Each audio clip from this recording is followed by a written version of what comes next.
На этой неделе было много памятных событий, на фоне которых общественно-политические страсти ушли в тень. 32-я годовщина начала грузино-абхазской войны 14 августа и День добровольца 15 августа. На этом фоне даже как-то неудобно говорить о конфликте в СГБ, поводами для которого стали как увольнение рядовых сотрудников, выразивших свое несогласие с проектом закона об апартаментах, так и с политикой, проводимой руководством СГБ, кадровыми перестановками в этой структуре и многими другими закулисными играми руководства. Журналист Нисфа Ашпа, написавшая об увольнениях и абсурдных кадровых назначениях в СГБ, была вызвана на допрос 13 и 14 августа. Опровергать информацию телеграм-канала Аяшера чекисты не стали, да и цели оперативно-розыскных мероприятий в результате 2 допросов достигнуто не было. Источники информации журналист не назвала, зато оперативники узнали, что СМИ доступна не только информация, которая появилась в печати. Конечно, забавно наблюдать, что чекисты ищут источники информации, допрашивая журналистов, и совсем не забавно, что вся работа службы государственной безопасности сводится к тому, чтобы скрыть от общественности незаконные действия власти и оградить Аслан-Абжани от критики в его адрес, ограничивая свободу слова. Спустя 4 дня и 2 допроса СГБ решилась на невнятный текст, из которого следует, что содержание публикации от 12 августа 2024 года в интернет-ресурсе Аяшера не соответствует действительности. Это все. Чекисты не конкретизируют, что именно не соответствует действительности, какое кадровое решение, о котором пишет журналист, ложное. Знают, опровергать нечего. Тем более, что журналист обращалась в пресс-службу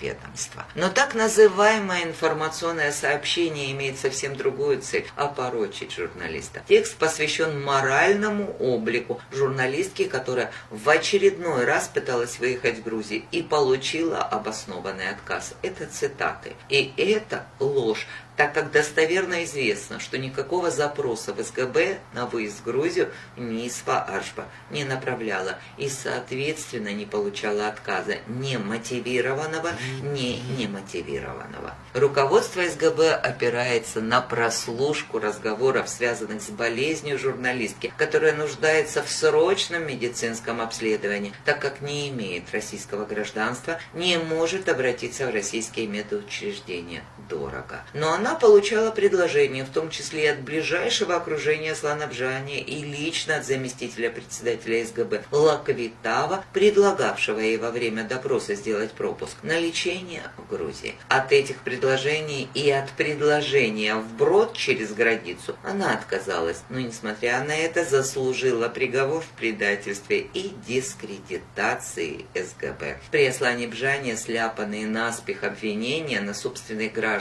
стали для СГБ и для других силовых структур дурной традицией. Будем ждать продолжения истории или отставки чекистов, нарушающих все мыслимые и немыслимые правила приличия. Здесь бы поставить грустный смайлик. Тем временем Ассоциация журналистов и работников СМИ 16 августа обратилась в СГБ с требованием предоставить списки всех граждан Абхазии, которые за период с 2020 года до сегодняшнего дня выезжали в Грузию, с указанием оснований для выезда и документы, свидетельствующие о запросе Нисфы Ашпа на выезд. К другим новостям. Кризис в энергетике обсудили на этой неделе в правительстве премьер Александр Анкваб, министр энергетики и транспорта Джансух Нанба и депутат парламента Резу Зантария. Никаких подробностей не сообщается, но без сомнения речь шла о неутешительных прогнозах на осенне-зимний период и веерных отключениях. Редкий случай, когда правительство готовит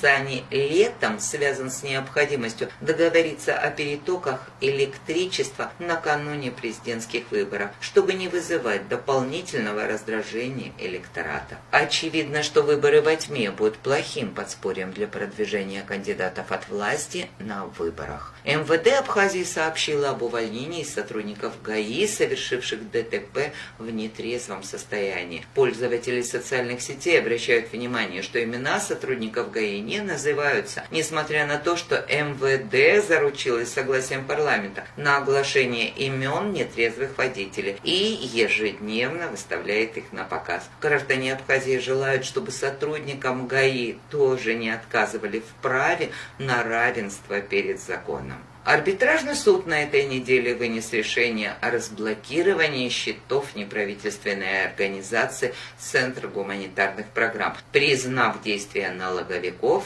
незаконными. Президент Аслан Бжания на этой неделе встретился со своими сторонниками, политсоветом политической партии Амсахара, чтобы поблагодарить их за заявление в поддержку апартаментов. Встреча прошла за закрытыми дверями. Общественности сообщили, что Аслан Бжания ценит доверие, которое Амсахара ему оказывает. В конце недели Бжания посетил Гулирыбский район, а вечер пятницы встретил в кругу друзей олигархов в другой стране. А общественность Абхазии сегодня вспоминает правозащитника и политического деятеля Зураба Ачба, убитого выстрелом в спину 24 года назад. Он призвал к изменению Конституции, одним из авторов которой был сам, и предупреждал, что конституционные полномочия президента в дальнейшем могут стать трагедией для страны. Его слова сегодня воспринимаются как пророчество. Если к власти удастся прорваться властолюбивому и корыстолюбивому уроду, он сможет, ни на волос не выходя за рамки очерченных полномочий, сколь угодно злоупотреблять властью, эксплуатируя и грабя народ. Никакой законной управы на него при этом не найдется. Писал он в нужной газете в 99 году и как в воду глядел. С тех пор в нашем обществе обсуждается вопрос о необходимости ограничить полномочия президента. ВОЗ и ныне там.